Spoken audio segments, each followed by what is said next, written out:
ناظرین، حضرت ابو ہریرہ رضی اللہ عنہ بیان کرتے ہیں کہ نبی پاک صلی اللہ علیہ وسلم نے فرمایا، جب حضرت موسیٰ علیہ السلام کی موت کا وقت قریب آیا تو ان کے پاس موت کا فرشتہ عزرائیل آیا اور کہا، اپنے پروردگار کی طرف سے موت کو قبول فرمائیے، یعنی آپ کی روح قبض ہونے کا وقت آن پہنچا ہے۔ نبی پاک صلی اللہ علیہ وسلم نے فرمایا، حضرت موسیٰ علیہ السلام نے یہ سن کر موت کے فرشتے کو زوردار تماچا رسید کیا، جس سے اس کی آنکھ پھوٹ گئی۔ نبی پاک صلی اللہ علیہ وسلم نے فرمایا، موت کا فرشتہ دربار الہی میں واپس گیا اور عرض کیا، پروردگار، تو نے مجھے اپنے ایک ایسے بندے کے پاس روح قبض کرنے کے لیے بھیجا ہے جو مرنا ہی نہیں چاہتا، اور یہ اس نے تماچا رسید کر کے میری آنکھ پھوڑ دی ہے۔ نبی پاک صلی اللہ علیہ وسلم نے فرمایا، اللہ تعالیٰ نے فرشتہ موت کی یہ شکایت سن کر اس کی آنکھ درست کر دی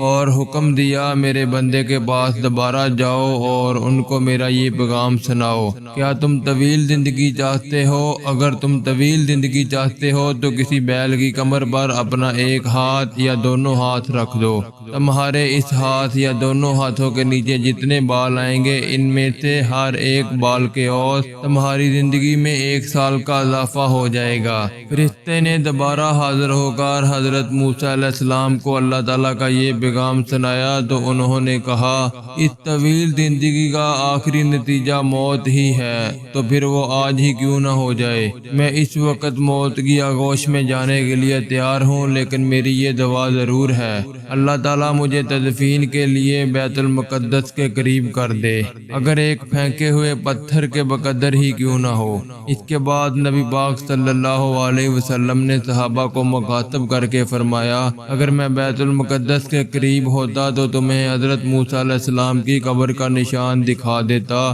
جو ایک راستہ کے کنارے پر سرخ ٹیلے کے قریب ہے۔